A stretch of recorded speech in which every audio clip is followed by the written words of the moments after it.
Age group వరకు అయితే like ఇప్పుడు వాళ్ళకి హెయిర్ గ్రో అయ్యే ఛాన్సెస్ ఉంది? అబ్జర్వ్ చేస్తే ఓన్లీ ఈ సరౌండింగ్ అనేది 25-24లో పని చేయకుండా సో ఎర్లీ స్టేజ్లో మనం ఏం ట్రీట్మెంట్ చేసినా ఇట్ విల్ బి ఎర్లీ ఏజ్లో hair loss అవ్వటాన్నే.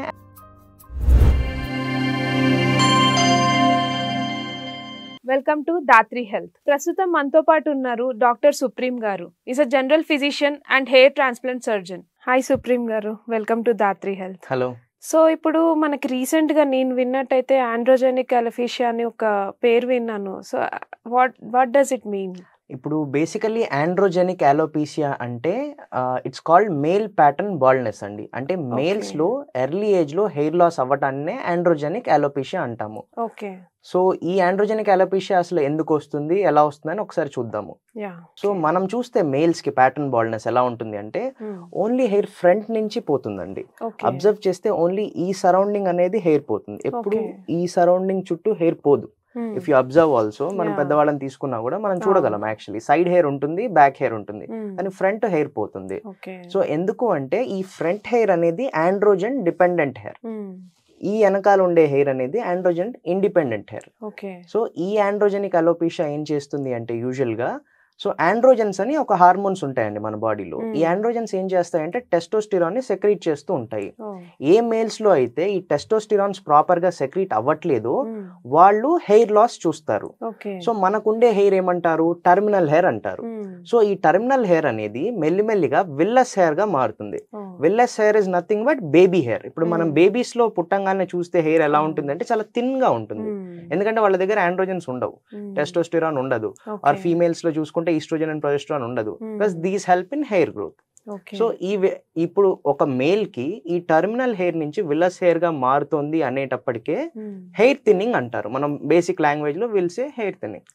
So hair thin అయిపోయి హెయిర్ రాలటం స్టార్ట్ అవుతుంది. హెయిర్ రాలటం వరకు ఓకే, రాలిన తర్వాత ఫాలికల్స్ అనేవి హెయిర్ ఫాలికల్స్ అనేవి పోయాయి అంటే completely, then we cannot save anything, you have to do transplant. So దానికి ట్రీట్మెంట్ తీసుకోవటం చాలా ఇంపార్టెంట్. సో ఇగ్నోర్ చేయకూడదు. సో అంటే దీనికి లైక్ వాటర్ వల్లనా, దేని వల్ల ఇలా ప్రాబ్లం అవుతుంటది? Basically there are 3 things what we say normally. One is stress అండి, వన్ ఇస్ ఫుడ్. ఇప్పుడు మీరు ఆండ్రోజెనిక్ అలోపేషియా అనే ఒక నేమ్ అబ్జర్వ్ చేస్తే ఆండ్రోజెనిక్ జెనిక్ అని ఉంది. జెనిక్ అంటే ఏంటి అంటే genetic. So it's a genetic pattern of hair loss. అంటే ఫర్ ఎగ్జాంపుల్ అండి, ఒక మేల్ 25 years వచ్చిన తర్వాత సడన్ గా టెస్టోస్టిరాన్ రిసెప్టర్స్ అనేవి యాక్ట్ చేయడం ఆపేస్తాయి. మేబీ అది వాళ్ళ తాతకు ఉండొచ్చు, వాళ్ళ ఫాదర్ కు ఉండొచ్చు, లేకపోతే some one in the family, somewhere along the line of 7 generations అంటాం కదా, somewhere along that line they might be having it. కానీ this also can be prevented by food and controlling of stress. So ఎవరికైతే ఇట్లాంటి receptors అనేవి 25-24లో పని చేయకుండా automatic ఆగిపోతాయో you can call this basically a mutation. So బాడీలో ఏదో మ్యూటేషన్ జరిగి sudden mutation, one day you will get up and suddenly it is mutated. ఈ మ్యూటేషన్ జరిగిపోయి దాన్ని ఇమీడియట్లీ రిసెప్టర్స్ ఆగిపోతాయి. ఆగంగానే హెయిర్ అనేది థిన్ అవుతుంది, థిన్ అవ్వగానే హెయిర్ లాస్ స్టార్ట్ అవుతుంది. So this is the basic pattern of hair loss. So దీన్ని ఒక 7 classifications అంటాం మనం. 7 classifications of hair loss, 7 levels ఉంటాయి actually basically. So once start అయితే హెయిర్ లాస్ అనేది ఫ్రంట్ నుంచి స్టార్ట్ అవుతుందండి. ఈ హై యాంగిల్స్ ఏవైతే ఉన్నాయో ఇక్కడ ఫోర్ హెడ్ మీద హై యాంగిల్స్ దగ్గర నుంచి స్టార్ట్ అయిపోయి it will go back and totally you will be bald. It is called as universalis. So androgenic alopecia universalis అంటాం మేము.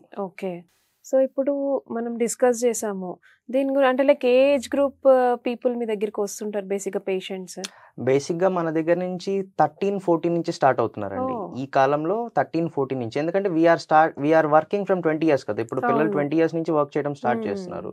సో వీళ్ళకి ఎఫెక్ట్ అయ్యేది 10th class నుంచి ఎఫెక్ట్ అవుతున్నారు పిల్లలు. So my recent patient was 15 years old kid who was having villous hair, అంటే hair thinning అయిపోయి already is having hair loss. So అతను ఒక చిన్న డబ్బాలో హెయిర్ పెట్టుకొని తెచ్చాడు నా దగ్గర ఆ పిల్లాడు. So once I saw that I understood that he's having the pattern hair loss.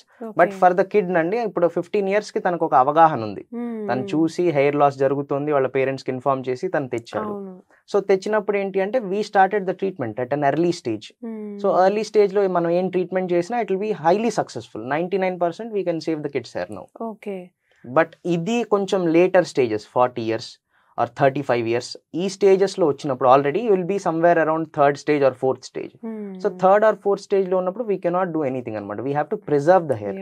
So as a doctor గా మేము ఏం చేస్తామంటే ఉన్న హెయిర్ ని కాపాడగలం తప్ప ఎక్స్ట్రా హెయిర్ ని we cannot make it to grow అనమాట. It's not like magic wand, ఇట్లా మ్యాజిక్ అనగానే హెయిర్ గ్రో అయిపోతుంది అనేది దట్ అంటే సమ్ పీపుల్ మిస్కన్సెప్షన్ ఉంటుంది అట్లా.